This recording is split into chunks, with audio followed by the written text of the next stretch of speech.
Voilà, bonjour tout le monde. On va commencer même avec quelques minutes de retard, mais on espérait attendre encore des personnes, mais probablement soit elles vont venir, soit on va de toute façon commencer ainsi. Et puis, nous sommes très heureux de vous accueillir. Alors, la plateforme Ethos est très heureuse d'accueillir Joan Tronto. Joan Tronto, qui est une collègue, une amie, avec laquelle nous dialoguons et que je connais aussi personnellement et qui a apporté une contribution majeure en éthique, mais à partir d'un champ qui est extérieur en fait à l'éthique, et c'est ce qui fait la force. C'est ce qui fait la force de ce travail, qui est un travail en fait de sciences politiques. Et je pense, et nous pensons à Ethos, qu'il est très important que l'éthique puisse se nourrir des réflexions qui viennent des sciences sociales en général, des sciences humaines et sociales. C'est en tout cas la manière dont nous travaillons à Ethos. Et c'est ainsi que nous avons pu avoir la chance de l'avoir comme invitée pendant une semaine ici. Elle a donné un séminaire, elle a rencontré les chercheurs. Et comme vous le savez certainement, donc Joan est une des contributrices majeures actuelles de ce qu'on appelle les éthiques du care, c'est-à-dire, on pourrait dire des éthiques du soin, si on veut, dans une certaine mesure. Et elle a marqué l'histoire, au fond, de ce développement, qui est un développement, en fait, qui porte une dimension réflexive et critique à l'égard de la bioéthique, en fait, de l'éthique appliquée en général.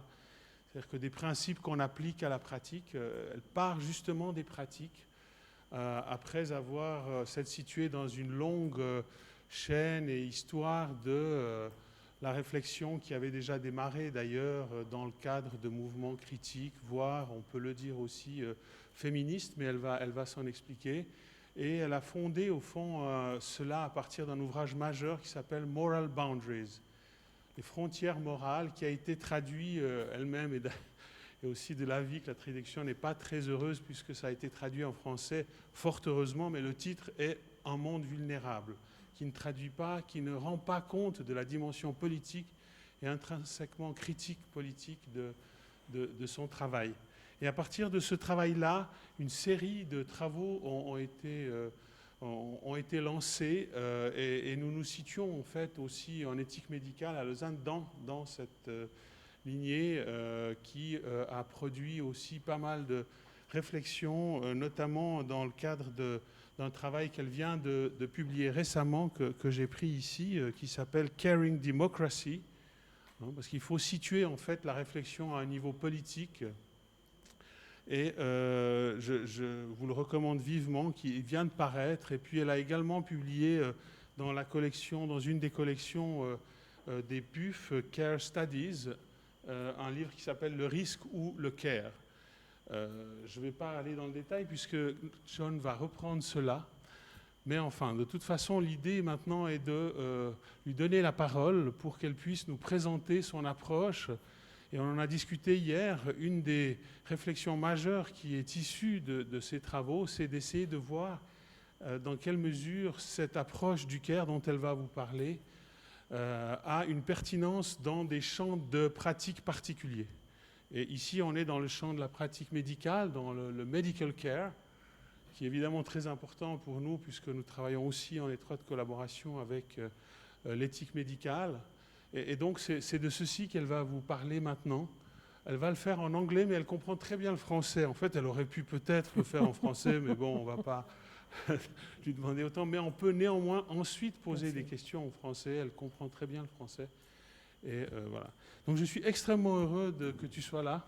Et je te donne la parole pour une conférence qui durera le temps que tu souhaites, disons environ 45 à 60 minutes, mais ne te sens pas limité par le temps. Et puis ensuite, nous aurons l'occasion de discuter et vous aurez l'occasion de poser des questions à Joan à l'issue de la conférence. Voilà, merci Joan.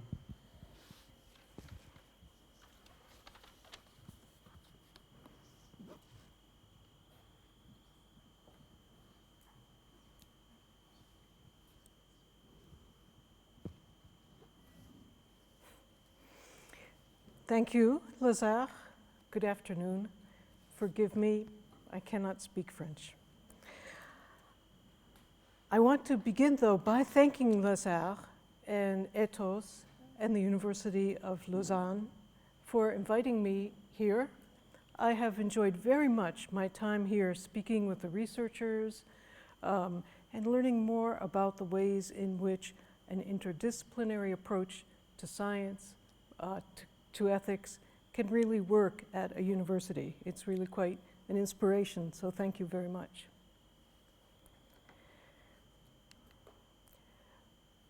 There are many words on the slides, and I will mainly read the slides to you because it may be easier that way to follow the English. So you'll forgive me for making these ugly slides, but there was a reason for them. The true virtue of human beings, said John Stuart Mill, is fitness to live together as equals. Now, care and democracy don't seem to go together at all. Democracy is about our fitness to live together as equals. Almost always, when we speak of care, we imagine a relationship of asymmetry, of someone who is in need and someone else who is helping them. So how can these two things ever be put together? What I want to do this afternoon is to convince you that yes, they belong together, and that indeed, if we took them seriously, it would change our practice in everything that we do. What I would like to do is begin by making the argument for caring democracy. Why is it important to think about this concept? Then I'll say a few more words about how I conceptualize the notion of caring democracy. Finally, I'll talk about caring democracy and why it makes some demands on health and medical care. And finally, I'll come to what, if you were all political theorists, your heads would blow off when I say it, to a surprising conclusion. Or maybe it's surprising, maybe not. So why caring democracy? Let me begin by rehearsing a definition of democracy that I first devised with my colleague Berenice Fischer way back in 1990. We spent many months sitting in a small room trying to think about how care might be defined.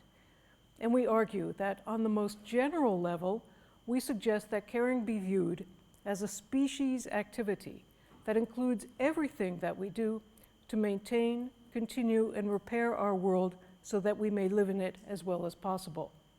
That world includes our bodies, our cells, our environment, all of which we seek to interweave into a complex, life-sustaining web. Philosophers hate this definition. They hate it because it's extremely broad. As you look at it, you'll see that virtually everything can be a caring activity by this understanding. And when people say that to me and act very frustrated and say, so everything is care? I kind of say, well, not everything, but an awful lot of things we never thought of as care are actually part of the world of caring.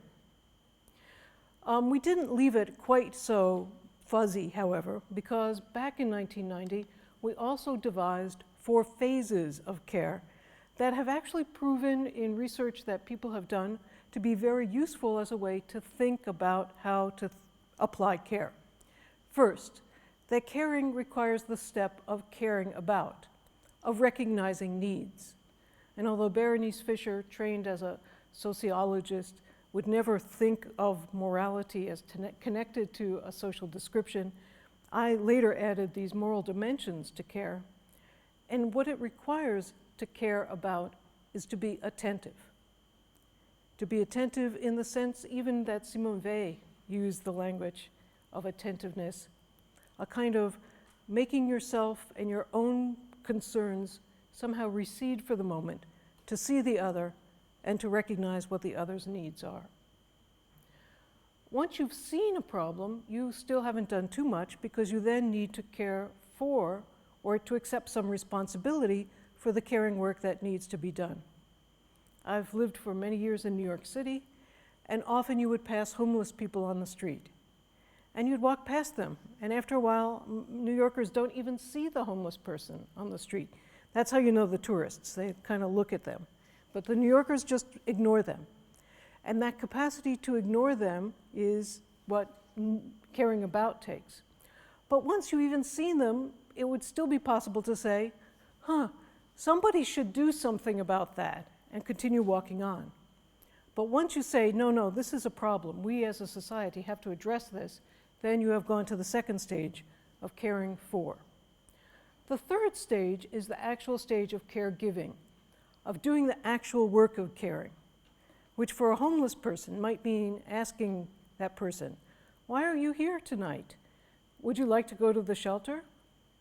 Why aren't you at the shelter? What can I do for you? Do you need some food? All of those questions, which if you've ever thought about the problem of homelessness, quickly become very complex.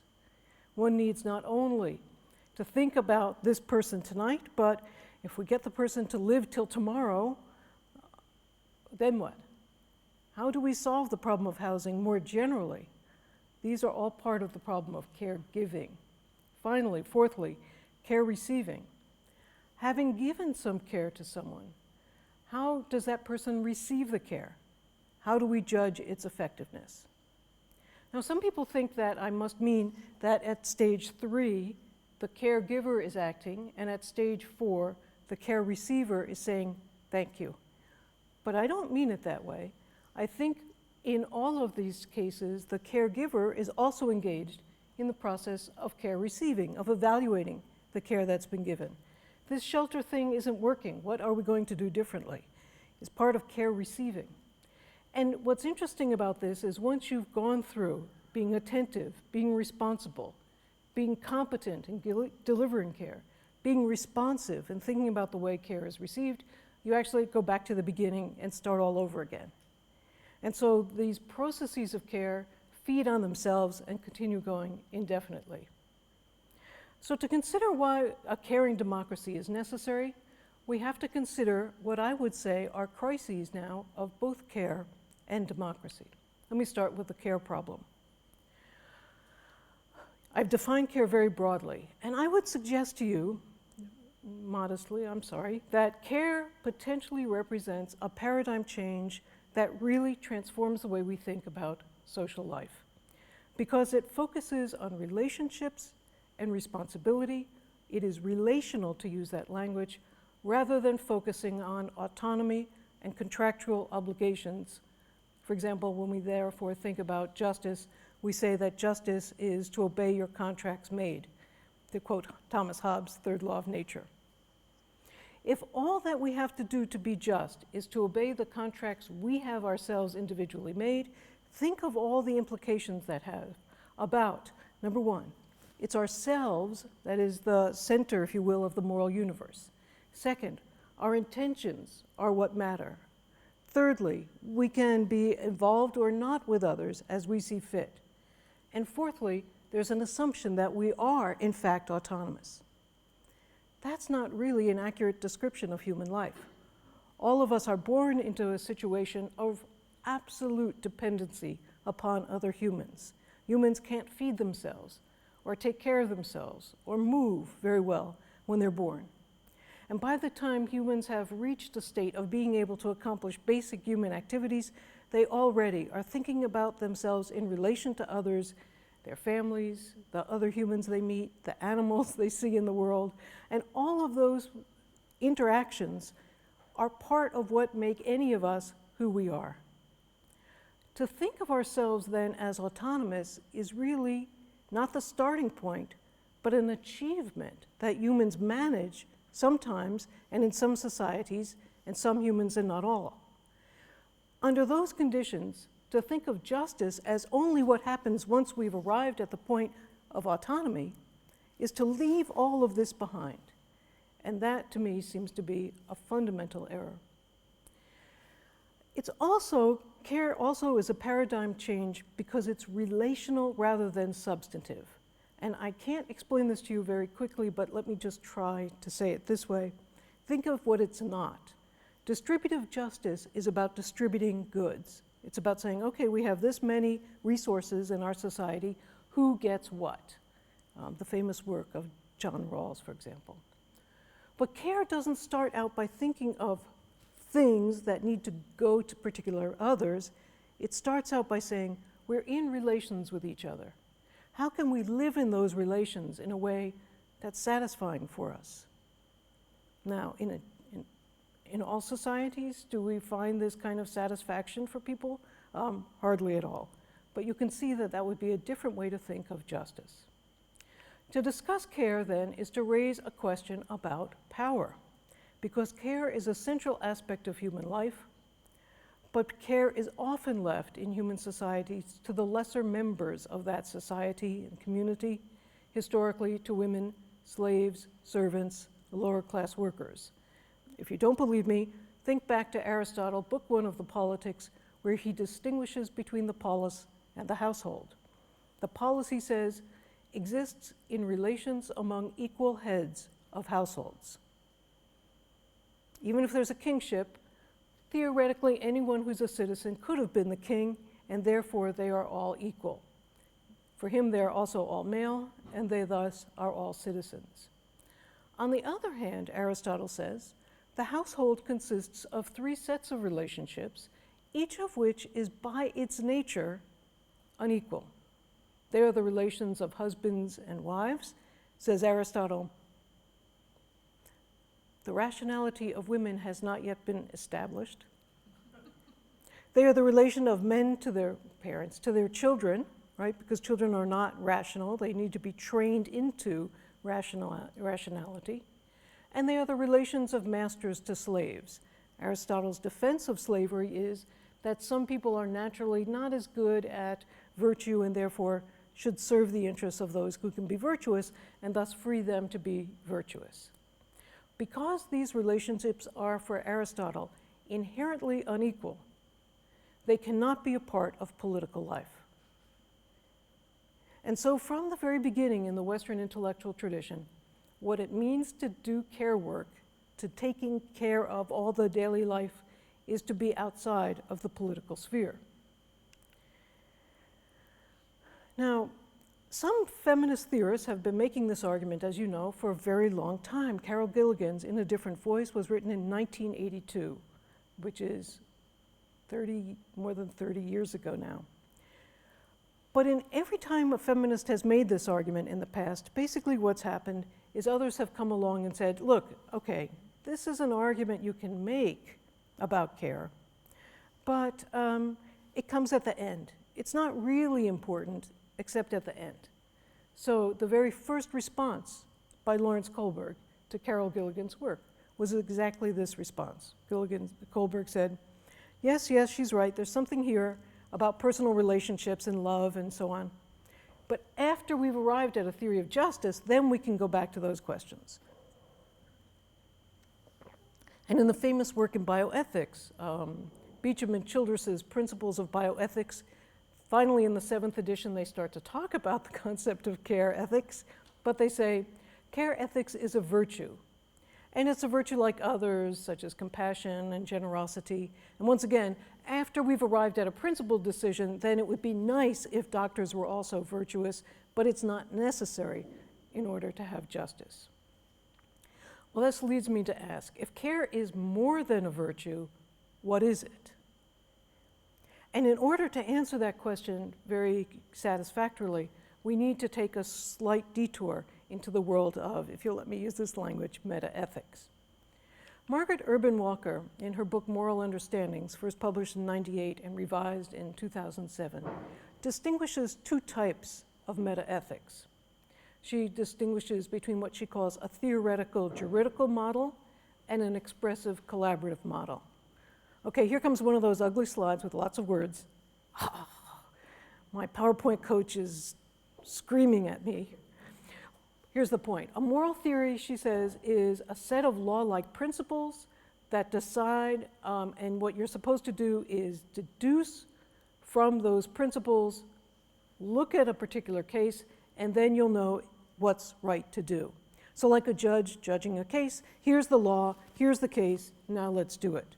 Or to use Tanjo's model for applied ethics from his book Understanding Ethics, An Introduction to Moral Theory.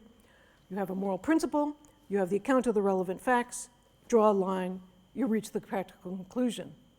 And this is the format of bioethics in most of American practice. And it is a theory of how to conduct ethical investigation. Margaret Walker offers an alternative theory of how to conduct ethical investigation. She suggests that what we need is what she calls an expressive collaborative morality. An expressive collaborative morality, she writes, looks at moral life as a continuing negotiation among people, a practice of mutually allotting, assuming, or deflecting responsibilities of important kinds, and understanding the implications of doing so. Walker points out that there's nothing special, frankly, about moral philosophers in their capacity to make moral judgments. Once you give up the idea that there are universal moral principles which have been derived from God or some other transcendental source, then the best we can do in any human community is come to some agreement at this moment about what our moral principles or our moral judgments will be. And in coming to that decision, we have to express what we think is right, we have to collaborate about what we think is right, and we therefore then come to some conclusions. And this is, she says, a continuing negotiation among people. It doesn't just come to an end, get written down in a principle, and decided for once and for all. Another feminist philosopher, Lorraine Code, put it this way: this model shifts attention to questions about how moral agents, singly and cooperatively, express their sense of self, situation, community, and agency in the responsibilities they discover and or claim as theirs. Expressing and claiming are no impersonal processes, but are the actions of specifically identified, located deliberators, real people who have real lives, real bodies, trying to work out how to live well in the circumstances in which they find themselves. And so Walker continues, this kind of morality is a cultural practice. Any particular system of mutual moral accounting is a cultural practice already there that we learn from others. As I said before, we don't come into the world with moral principles, we learn them from the people around us. We then arrive at any situation or moral assessment with moral concepts, maxims, deliberative strategies, and intuitive convictions. By accounting to each other through this moral medium, we acknowledge each other as responsible. So, the problem, you see, if we go back to this model, is when we try to account for the relevant facts, we have to ask, which ones are they? And that will always be subject to dispute. And in fact, it will also always get us back to the question of the way in which responsibility and power are tied together. Walker writes, we are not all responsible for the same things, in the same ways, all the same costs, or with similar exposure or demand, or blamed by the same judges. In particular instances, this may be harmless or useful social division of moral labor, that one person makes the decisions and another person carries them out. But it may also turn into something unsavory, that she says.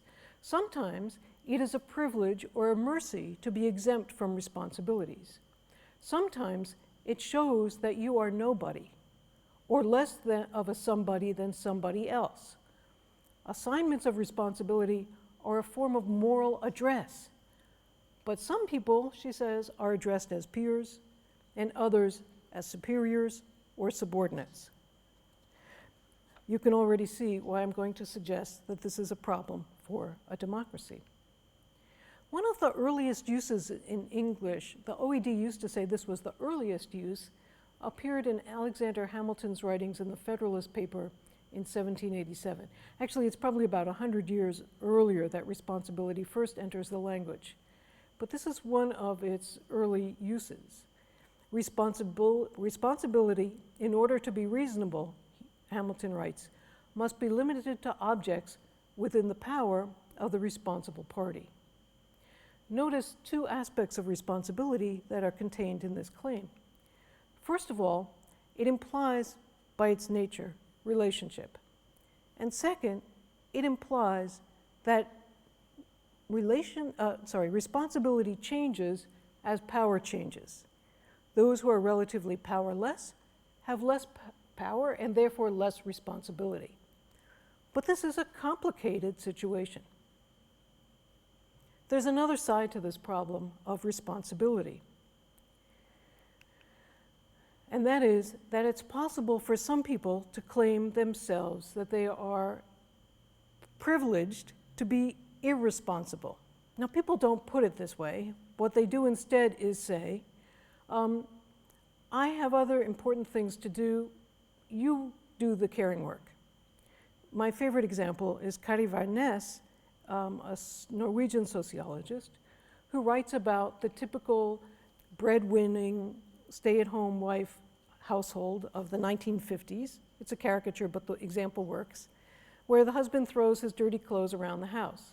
Now, the truth is, he could care for himself and pick them up, but it's also the case that he has more important things to do, like read the newspaper, but more importantly, go to work. And therefore, she should do these other things. This is, you'll notice, an allocation of responsibilities. It is a moral decision that I'll do that and you do that.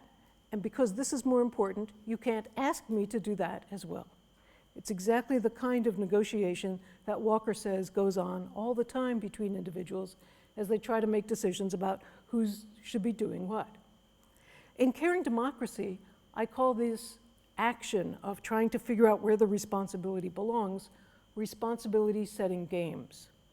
And I argue that in any given society, we have to look out and see where are the permanent passes out of responsibility. Who gets to say, oh, I don't have to assume responsibility for that? And I argue in the book that there are at least three kinds of passes. The protection pass. Look, little lady, I'm busy protecting you. I don't have time to do other stuff.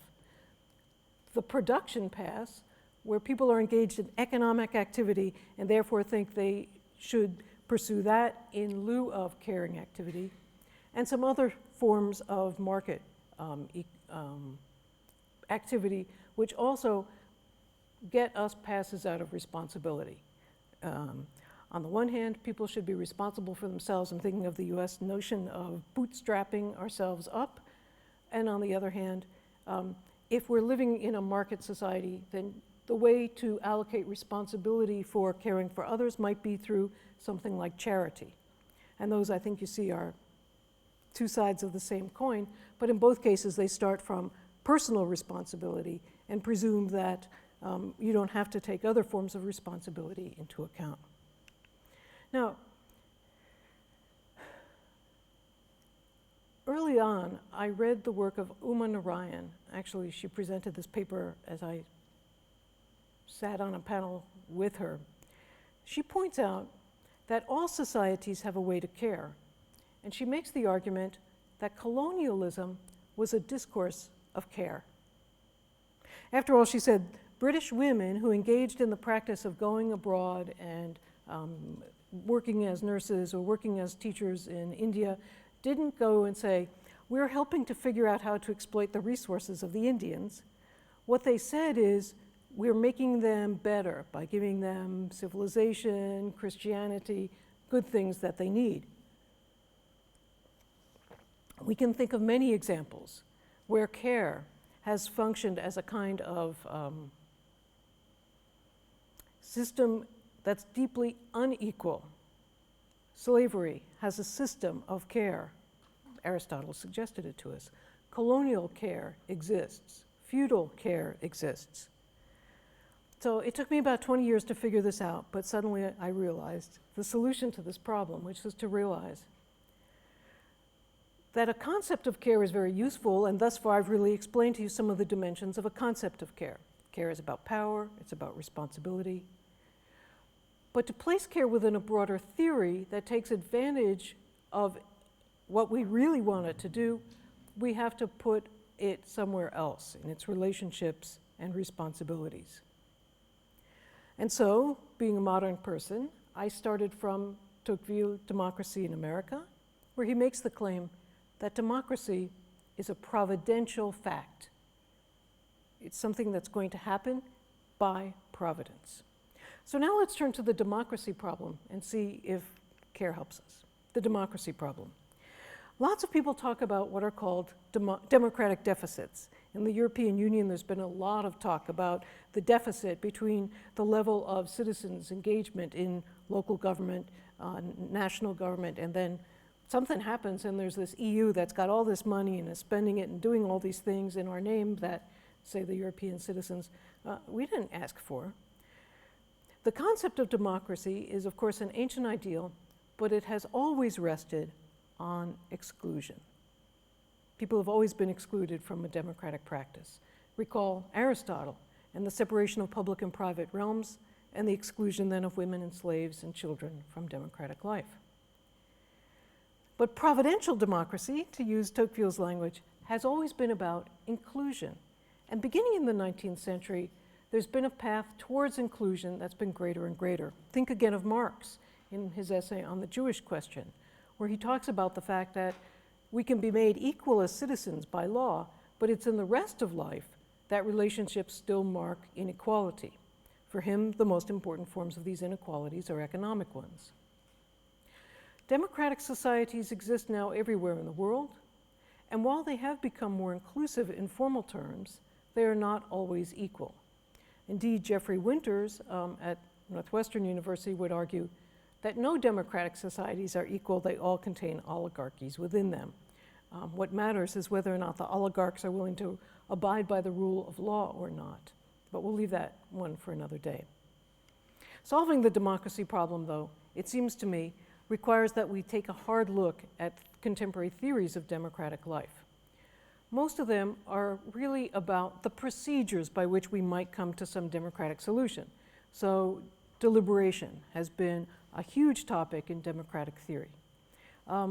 In response to that, others have argued, no, every democratic society contains conflict, and necessarily there will be conflict in democracies. And Nancy Fraser had said, it's really about the distinction between economic solidarity and identity politics, redistribution versus recognition. I think all of these solutions are inadequate. They say nothing about the substance of democracy. They say nothing about what it is that democratic states need to do to guarantee that people remain equal. Just saying we should all talk together doesn't make everybody equally able to talk. Just saying we should all fight together doesn't make everybody equally able to fight. And if we're also going to talk about democracy in the modern world, we might talk about the scope of the world. Are we talking on a global level, a national level, or lower? So if we need to rethink the substance of democracy, how democracies might become genuinely inclusive, the answer I want to give to you is that it's by putting caring at the center of democracy. Caring democracy is a specific kind of democracy. There are, if you will, always in care nested ends. Sometimes we achieve broader purposes, sometimes narrow ones. And the specific end of caring democracy is to enable humans to live well in and achieve the values of democratic life. That is, liberty, equality, and justice. There are three requirements, then, of democratic caring. First, I would argue to you that we need a fifth phase of care. Not only do we need to arrive at caring about, caring for, caring, being responsive to care, care receiving, but we also need to think about caring with, which has as its moral dimension solidarity and trust. By caring with, I mean that over the time, the virtuous feedback loop of caring for citizens and caring citizens recognize that their needs will be cared for makes them more open to recognize other people's needs. When you are afraid, when you think that you don't have enough, you are in a condition when you can't possibly begin to think about the needs of others.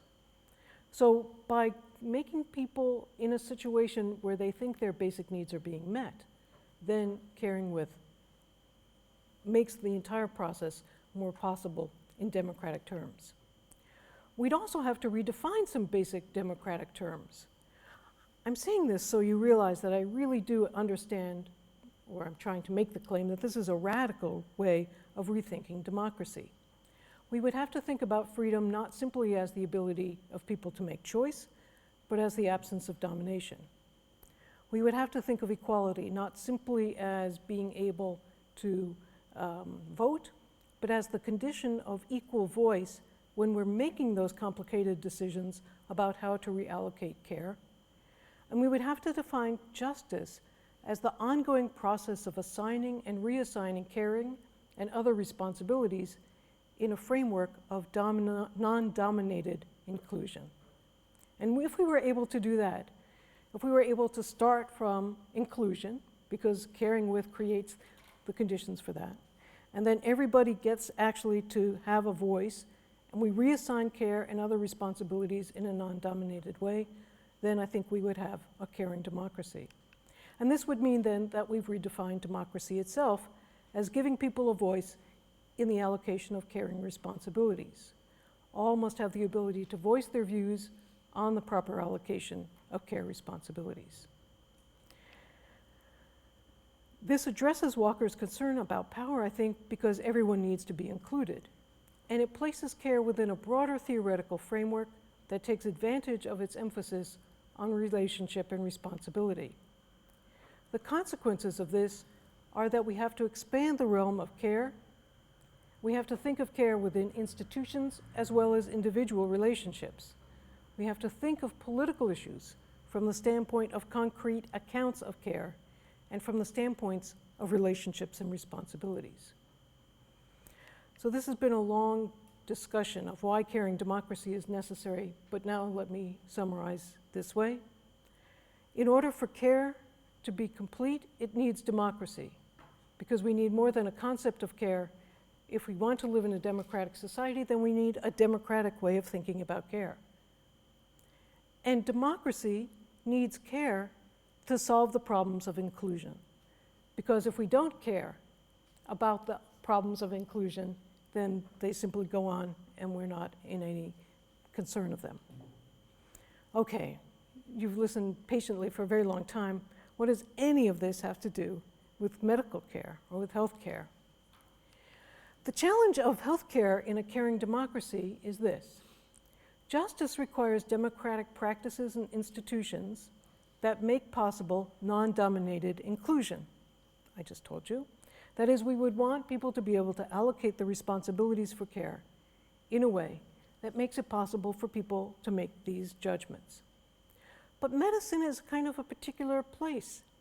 It is a place, since ancient times, that's about the expert knowledge of the doctor in knowing how to heal the ill and how it is possible. But then if that's what medical care is about, if it's about expertise, then what place possibly could people have in non-dominated institutions making decisions about, more broadly, the allocation of responsibilities? My answer to this is that we have to recognize and begin to understand how complexly, in the complexity within which medicine in institutions really describes contemporary medicine. Medicine is not about an individual doctor sitting down next to an individual person on a rock in Athens. Medicine is now about a kind of institution and about kinds of institutions that are extremely complex. All institutions have within them conflicts of interest, hierarchies of power, different sets of goals. And it becomes impossible then to think about medicine unless we also think about how institutions might be more caring. And in a paper I wrote in 2010, I called this Power, Purpose, and Pluralism. Since doctors and medicine now exist in complex institutions, they can also exist in complex institutions which become perverse. Power within institutions and institutional power vis-a-vis other institutions can turn into turf wars, fights between the medical team and the surgical team, and other forms of really perversions of what we want to happen in hospitals. I actually think institutions, the word institution itself deserves a little bit more attention. It's a Roman term. It didn't exist for the Greeks. And it has to do with the fact that when you institute something, you're doing two things. One, you're creating a structure. The Romans were very good at creating structures. And the second thing you're doing is creating certain values among the people within the institution, instituted within them. The Romans put it that even if their generals made horrible mistakes, it wouldn't matter because the structure of Roman society was such to keep things operating properly. If you know anything about ancient Rome, that sounds a little bit like a happy story. In fact, there were lots of relationships of corruption and of political nepotism and favoritism. But and what happens is that once you have an institutional structure, the people within it, yes, adopt the values, but they also are constantly trying to push those values against the envelope. They try to see, okay, I know I should be doing that, but I really want to think about looking at Google on my computer instead. And you know, I should be doing my office work, but I'm going to look at Google instead. And that kind of thing is allowed in an institution. There's, at some point you break the rules and then you're punished for doing that. So within institutions, there's always this tendency to push against the rules at the same time we're trying to obey them. Those kinds of power conflicts, I think, are inevitable within institutions. But again, if we want to come out and ask ourselves the question, what do democratic institutions try to do? Then we have an answer, and that is democratic institutions try to reduce hierarchies. We try in democratic societies, institution structures, to reduce hierarchy as much as possible. In the United States, papers have recently been written that look at the question of the distinction between medicine and public health. Public health, hardly any funding. Medicine, lots of funding. But the studies that have been done show that if you spent a tenth of the money that you spend on medicine in public health, you would in fact improve the overall health of the society dramatically. Well, why don't we do that? Well, it's because in fact there's a lot of power and a lot of prestige and a lot of scientific investment in medicine and not so much in public health. Could we change that value as a society? We could, but we'd have to come to a place where we even understood it as an issue to discuss in the first place. The institutions of medicine are very prestigious, hospitals, doctors. The institutions of public health, methadone clinics, homeless shelters, outreach centers, really aren't at any level the same degree of scientific, social, political, economic importance. Just think about that for a moment and you see the problem. There's also the hierarchy that arises from technology and the division of labor, which results in the division of the patient into the parts that the different sorts of doctors are going to treat. One of my favorite examples of this problem comes from a book by Helen Kohlen about hospital ethics committees. She's a German nurse. She tells the story of a case that was brought to an ethics committee in a German hospital. The doctor had said to a nurse, I want that patient to have a pint of blood. Here's the unit of blood. Put it on her belly so it can warm up, and then administer it to her. Okay, it's a way to warm the blood up. But the nurse said, she's sleeping. I'll do it in a little while when she wakes up. The doctor went out in the hall and yelled, is there a professional nurse in this hall who can come and do what I've asked? Well, the nurse was annoyed, and she took this to the hospital ethics committee. At which point, one of the other doctors on the ethics committee, not that guy, but another guy, stood up and said, this is not an ethical question, and stormed out of the room.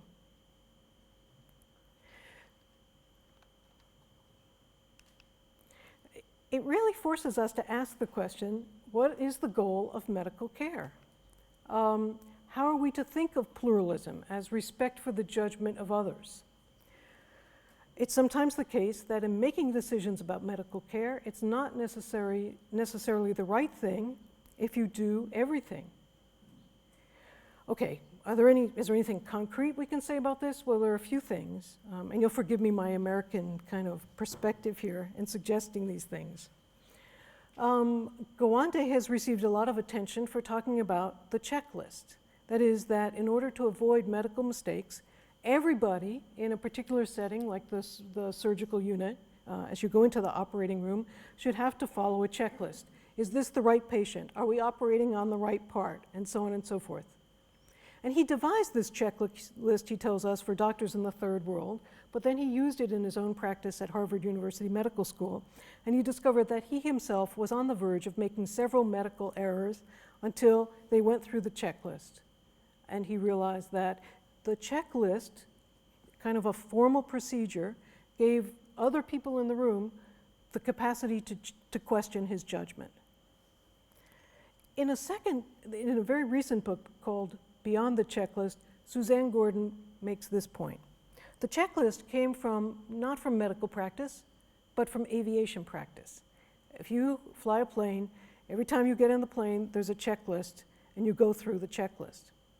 Suzanne Gordon points out that there are other things that have happened to change the culture of aviation so that airline crashes now are much less common than they were 40 years ago. What they did was to look at the hierarchy that was created by the presumption that the pilot possessed all of the expert knowledge. If you think the pilot is the only expert, then when things start to go wrong, the other people in the cockpit don't know what to do. And because we have those little black boxes, we actually have recordings of what happened when planes crashed. And people were saying things that were contradictory, they weren't hearing each other, they were talking over each other, and suddenly the plane would hit the ground.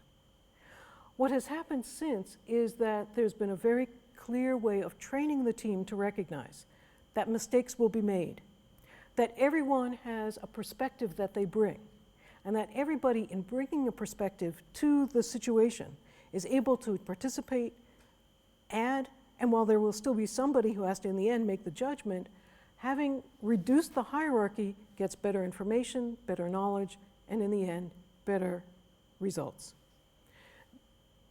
When the same team went to a neonatal intensive care unit and asked the doctors and nurses what they thought about the communication in the unit, you won't be surprised to know that the doctors said they thought that there was superb communication in the unit, and the nurses said, those doctors don't listen to us at all.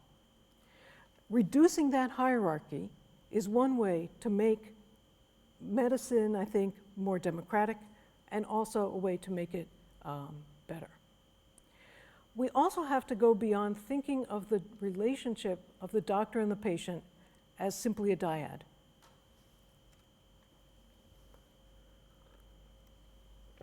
Here I part company with many of my colleagues in care ethics who start and end with the idea that a mother and a child is the perfect understanding of care relations. It's a very important care relation.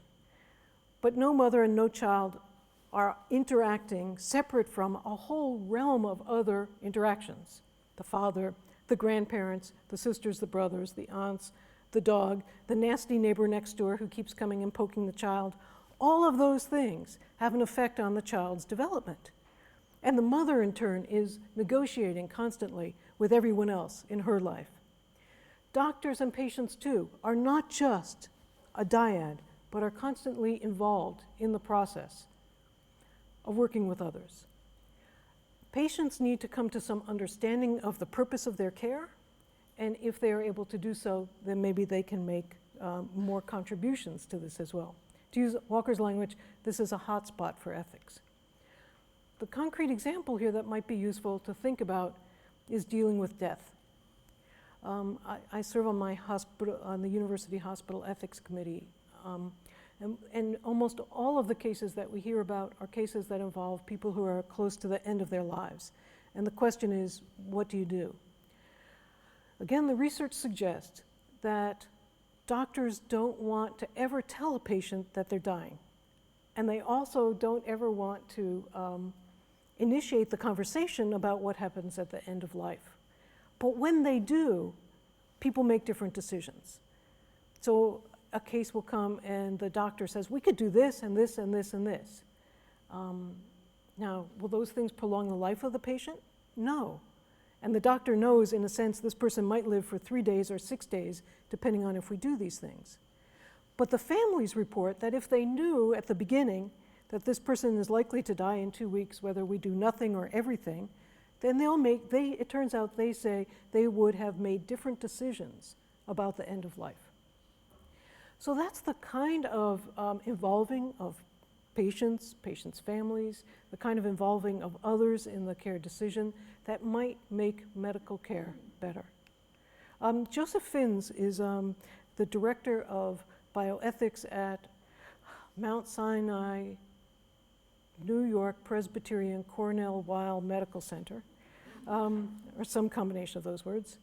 And he suggests in a recent book that one of the things for doctors to do is for themselves to start to think about the goals of medical care. At some point, what you want to do when you're a doctor is to cure the patient. Other times you want to restore the patient's function, to prolong life, to offer comfort care or palliative care. And he suggests, of course, a checklist so that the doctor can then say, I've thought about this, and in this case, I need to speak to the family and the patient and ask, which of these are we trying to do now? Under those conditions, it's possible then, perhaps, to create a good death. So to summarize this portion of the argument, a theory of caring democracy requires that democracy become more caring, indeed, but it also requires that caring become more democratic. And here's the surprising conclusion. I think it's the case that caring democratically is in fact the better way to care. Asking people who are being cared for, what is it you want, is always going to produce a better result than imposing a decision on what the person wants. In the end, then, caring well provides a different justification for democracy itself. All people can live in the world as well as possible if all are cared for in a democratic way. But this does mean that we have to change fundamentally the values of our current society. Let me end by quoting you a passage from Robert Lane's work. He's a political scientist at Yale University, and he's done study after study about whether or not people are happy. And what he's discovered is increasingly people aren't happy in the developed world, and they say what they really want in their lives is what he calls companionship. The belief, says Lane, that more money and goods will make us happy is a product of cultural lag. Like other successful societies, market democracies must, by the logic of their own success, continue to emphasize the themes that have brought them to their current eminent positions. So since the market's worked, whenever we have a problem, we say, let's use the market to solve it. In these circumstances, though, individuals are not, in any practical sense, free to go against the culture that nurtures them. Market economies present the kind of learning situation familiar to all learning theorists. The immediate rewards or reinforcements of more income are persuasive, even captivating, so much so that they discourage a peek over the wall of the maze to see what else is there. On the other side of the wall, I suggest to you, is caring, is taking care, not the market, as our fundamental starting point for how to organize human societies. What I'm saying to you, I don't think is utopian. I understand it would be a world of incredibly difficult decisions and questions. But putting care as the central value changes everything that we see, including medical care itself. Thank you.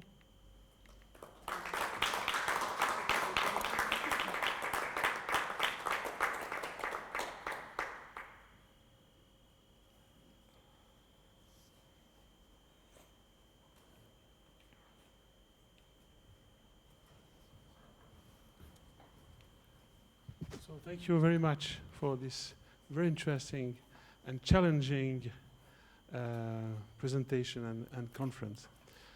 So now we can talk together. So I give the floor to you now. Who has a question?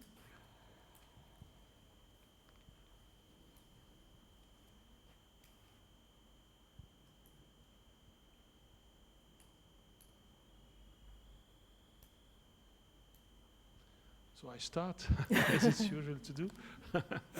You talked about, this interests me, of course, particularly, you talked about hotspots, ethics hotspots. Yes. How do you represent it, and how do you imagine that it can be figured in a hospital?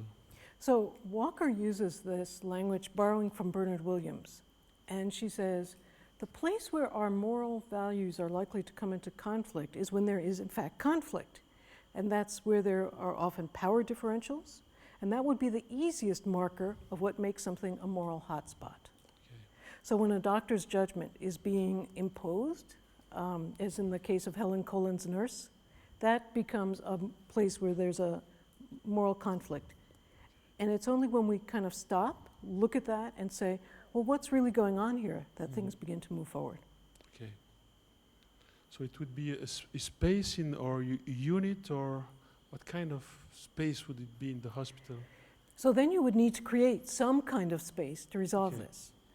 In hospitals, there are already ethics committees, and as the example of the doctor standing up and saying, this isn't worth my time is an illustration, those are not the kinds of systems we would need. Again, if we think about democratizing institutions, we're going to have to think about building in the time for people to actually discuss and reflect upon their practices. In the Netherlands, this is already a long time ago, about 30 years ago, but at that point, home health aides had some hours of their week scheduled for them to sit together and meet and talk to each other about what was going on. Now, if you want to talk about the other end of the healthcare spectrum from doctors, it's the people who are going out to help people with activities of daily living from one house to the other. But they too face moral dilemmas, problems of what do I do, this patient thinks I'm stealing from her, and giving them the chance to talk together, let them both resolve, think about their practice, and critically reflect upon it. Every society, in every institution, we need to create the places where people can reflect upon their practices, and that will then necessarily turn into ethical discussions, because there'll be always these hotspots. Yeah. Thank you. Yeah, my pleasure. Everyone else is still stunned into silence, or I talk too fast? No? Yes, please. Have a microphone. Yes, we need for recording. My name is Fabienne Brugère, and I am something like a former nurse, if you want. Okay. But academic people. So I'm working on my dissertation about nurses' health experiences and how do they deal with their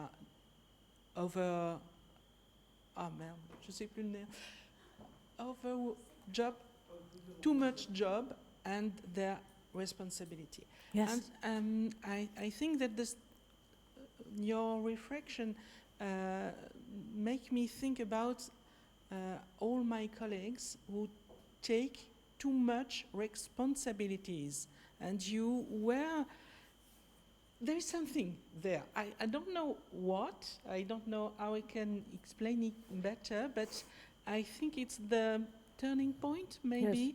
of the something that maybe that can make me understand better the psychological problems of many nurses, but not sure. But it's very interesting. Thank you very much. Well, and thank you for that question, because it is the case that some professions become overly responsible, and other professions maybe not responsible enough.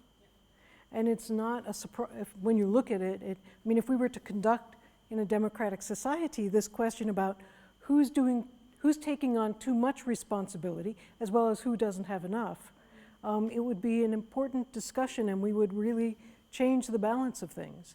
Yeah, nurses are overburdened, and even with the changes, and all the changes in nursing practice are meant to do something that yeah, is really a problem of care, and that is, care relies upon time. If you don't have time, you cannot care properly. If you don't have time, you can't create relationships. And to think of nursing as if it were a set of simple tasks, and oh, wouldn't it be great if we could get a robot to dispense the pills? And wouldn't it be great if we could get a robot to give the bath? By the way, the Japanese have invented a machine that gives people showers. You can do that, but that's not nursing. And what nursing requires is very expensive. It's time.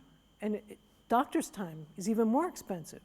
But what perhaps better doctoring would require is more time. Again, these problems are invisible.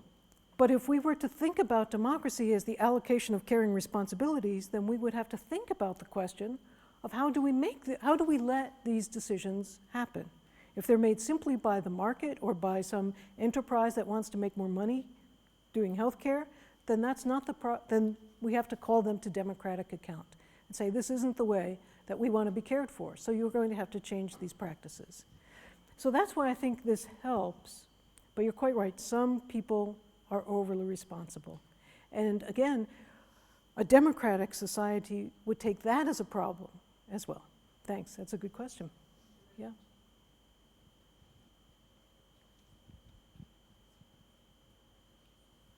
Yes, please. Je vais poser ma question en français. Yeah, speak slowly. Ok. Alors, nous sommes Philomène Delrue et Claire Arnaud. Et nous sommes deux étudiantes françaises en école d'architecture.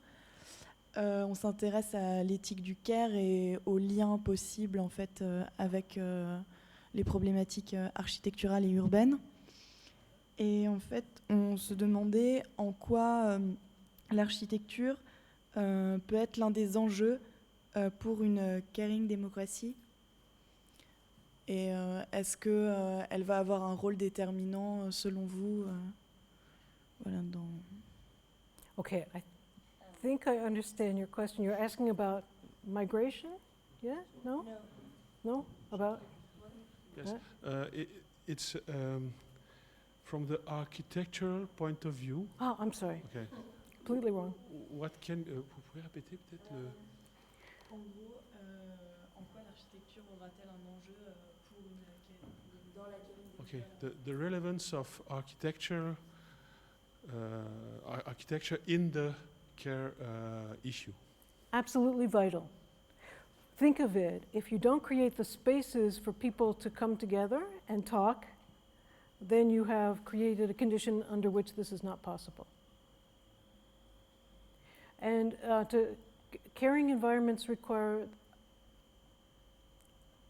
pluralism. And here's an example. I take this from my friend Iris Young. She pointed out once, in a nursing home, the space is organized in the interests of the efficient delivery of things to people. So you have a long corridor, you can push the cart, you can give this and this and this and this. That's not how people live. When they have a chance, people don't live in straight lines. They live in little circles. And so if you were designing a nursing home that people could live in, you wouldn't make just a straight line of beds, yeah, or a straight line of rooms. You would create another opportunity. Furthermore, some people are very, very social. Think of old people again. Some are very social, some are very private. And so for some, it would be really the most awful thing in the world to have to bathe with someone else. For others, that's not such a big issue, but they would love to have their pet with them. And so you need to create an architectural space which somehow can take advantage of all the different possibilities of what people might like out of a particular space. Once again, it makes it much more expensive and much more difficult to organize. But if you were thinking in terms of people's needs, that's how you'd begin to start to design. Does that help? Yeah? Good. Questions? Yes, please. Thank you. I'd like to put you, well, again, a difficult question. Yeah, please. You're used to that with me. It seems to me that your model is about democracy, inclusion, caring, and democracy as non-domination. And so my question is, well, most of our institutions are hierarchical. Hierarchy means sometimes that X has a sort of dominating power. At least he can exert constraint upon others and so on. And this can create some resentment and some frustration and whatsoever in the people who are constrained to act in certain ways which they wouldn't like to if they were not obliged by a superior person. My question is, well, how do you do with this problem of hierarchy, residual domination at least? Somebody will have to decide something which others will have to obey to and so on. Mm-hmm. So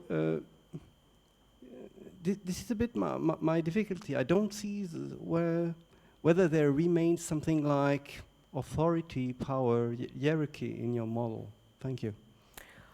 If it were up to me, we would look at every institution and say, okay, how much hierarchy do we really need to carry out this work?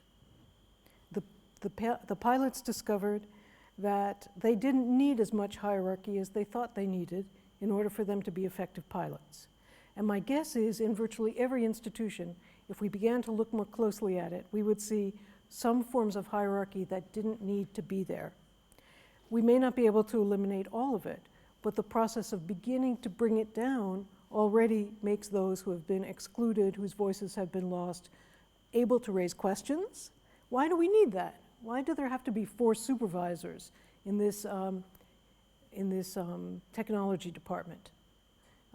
And all 4 of those supervisors are doing something other than helping me with my problem. And once you begin to look at those questions, again, you wouldn't eliminate all of it, but you'd have a discussion about it. And having agreed that, okay, we need some, then I think people would be more accepting of it. So it would be a sort of democratizing process. That's right. Which would be a sort of equalizing process at the same time. That's right. And it would never, it's true, you can't eliminate hierarchy. You can't eliminate the fact that some people are in positions that are higher than others, or that some decisions have to be made sometimes by someone. Not everyone's going to be happy. Nonetheless, it's possible not to organize those quite so rigidly and hierarchically and according to such principles that we do now. Okay, so, thank you. Yeah, and it's not, I don't mean this to be perfect, and it will constantly be renegotiated. But yeah, please.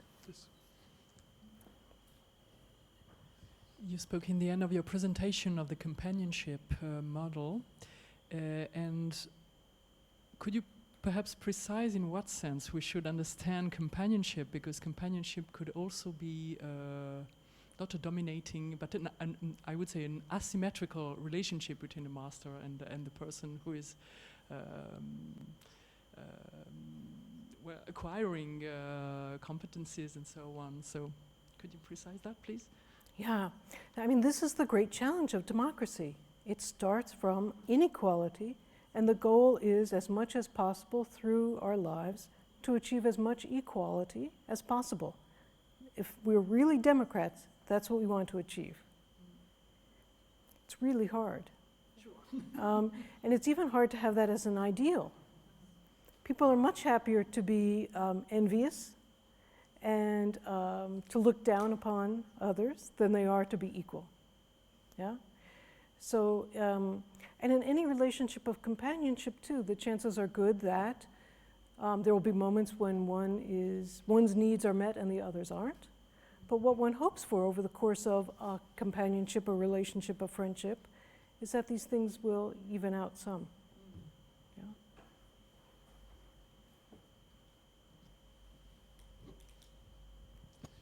it's quite interesting because it raises the question which we discussed already this week, a little bit challenging question, is of course you are proposing radical changes. And the question is, where do you begin practically? Because it will be difficult, of course, to achieve all these goals. So you have to begin somewhere. Mm-hmm. And I think you have a very interesting point of view and ideas about how to do it. And I would be happy if you could explain it and say it again. I gave you an answer to that question, Lazare? No, but What did I say? hints, No. hints. Yeah. So it is the case that, the way to solve these problems is to begin to, in the first place, to notice that care is a central and core value of the way humans want to live their lives. As Lane says at the end, we live in a market society, we keep going back to market mechanisms to solve the problems we have. But it doesn't solve the problems we have. Let's look somewhere else. And care, it seems to me, is precisely because it is so broad and so capacious as an idea, it gives us an alternative way to begin to think about and to talk about what might be valuable in human life. Starting there, we can then start anywhere. And as you begin to pull the threads apart, you begin to see the problems. When you notice that the nurses are doing too much in the hospital and there's no place to say that, then you've begun a democratic process. Yeah? Now, it's true, it would take a lot of changes to create this everywhere in society. But basically, wherever we are, we can start this process. And anywhere we start it, if we make it broad enough, it will have some impact on the way we start to think. So that you say start with where the situations are difficult. Yes. And that usually nobody wants to look at it, migrants, for instance, and then start there. Yes. If you start with the hard, it's obvious where the hot spots are. Yeah. And if we begin to start to face them rather than simply say, oh, that's a problem, somebody should do something about that. If instead we take responsibility for addressing those problems, we begin to be able to move forward. So, excuse me, could we summarize your point in saying that, in a way, democracy is nothing but care, extended care, or generalized care in our relationships, in our reciprocity, in the reciprocal relationship we have? In a way, you say democracy should be care. That's right. That's what I said. And nothing else. Basically, No. centrally that. What I said is democracy is about the allocation of caring responsibilities, when each has equal voice to say how those should be allocated. But this should already be done with care. Yes. Which means also that there can be conflict in this process. Of course. Yes, this is very important, yeah. Yes, I agree. It's not avoiding conflict. It's inviting conflict. Yeah. Yeah. But at the end of the day, we meet each other as equals. Yeah. And that's better.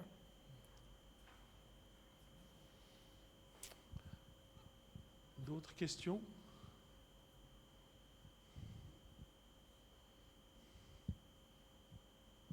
Okay, so I thank you very much for your conference and the discussion, and for all the work you did and published. Oh, And thank you. the discussions we have are so interesting, so thank you again. Thank you all very much.